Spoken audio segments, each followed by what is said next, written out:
Hi, my name is Pranav Mehta. I'm the academic head of Cloud Tutor. Let's come to one more interesting topic. Recently, there is a lot of debate going on about the delimitation in Jammu and Kashmir. Okay, so to simplify this, what delimitation means is that, in simple sense, whatever the legislative assembly has the number of seats, that seats is going to increase proportionate to the population. So that means what? There are going to be certain number of population which is going to get represented in the legislative assembly. So those numbers are going to increase. That is what comes out. So for that purpose, this delimitation commission has been set up to make a headway towards what type of numbers government is looking at and other factors. Okay, so let us look at some of the bullet points about this issue, and with this bullet point we'll be having clarity what this issue is all about. Okay, now this delimitation is basically, that means a particular geography they are going to make that as a constituency. From this, one person is going to be representing this number of population, this part of the population in the legislative assembly. That is what this comes out with. Now this boundary is defined purely based on the population. Okay, first thing, any delimitation is always defined by a commission. Now this commission report cannot be challenged in the court. Again, important from the legal perspective. Second, if you look at what is being practiced in India, because Jammu and Kashmir has a special law. Okay, so that means they are having a different setup of law which is being practiced there. In India, the Lok Sabha seats are being defined from the Constitution of India. Okay, but in the same way, if you try to see what is being practiced in Jammu and Kashmir, it is the assembly seats is being defined by the Jammu and Kashmir Constitution. That's what I said. More or less, it is the same, but there comes with some of the special rights which has been provided to those that state. Okay.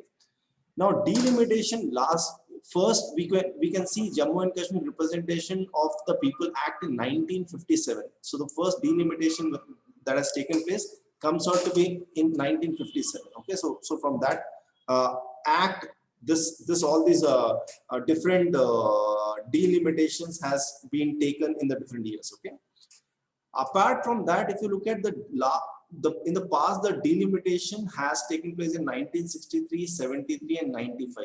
Okay, 95, you can remember the justice name also, that is KK Gupta Commission. Okay, present dated, if you look at the second last point which talks about, is headed by Ranjan Prakash Desai, Prakash Desai. Okay, so this has provided them the report that the number of legislative assembly seats should increase from 107 to 114. Okay, and this is purely done in the number of seats is going to be increased in Jammu region. Okay, so that is what it comes out with.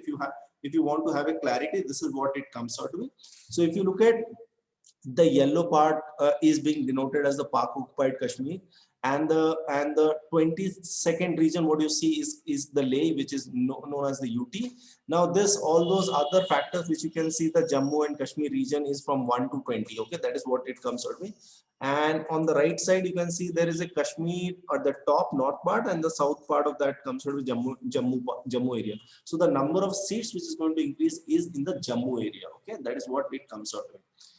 Now, just looking at some of the composition from the legislative assembly perspective, so there are 87 seats, what you can see, 46 in Kashmir, 37 in Jammu and Kashmir, 4 in Ladakh, and 2 are nominated by governor. Okay, and for a notional value that to take it forward in the later course of our how the nation evolves. In Pak occupied Kashmir also, we say that there are 24 legislative assembly seats are there. This is all notional value. Okay, now what you figure out that after this delimitation, the total number of seats is going to increase from 107 to 114.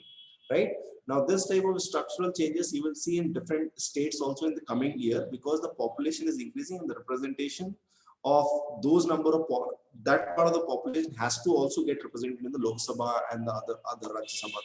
So you will be able to see that now as government is getting a new complex. One of the reason is that by 2026 the number of Lok Sabha seats is also going to increase, Rajya Sabha seat is also going to increase. So they require slightly larger infrastructure to address that the complete logistics, right? So in this case you will realize that one of the reasons that Indian government is moving towards having a new parliament set up and the other infrastructure coming up. So one of the reasons comes out of this. Okay.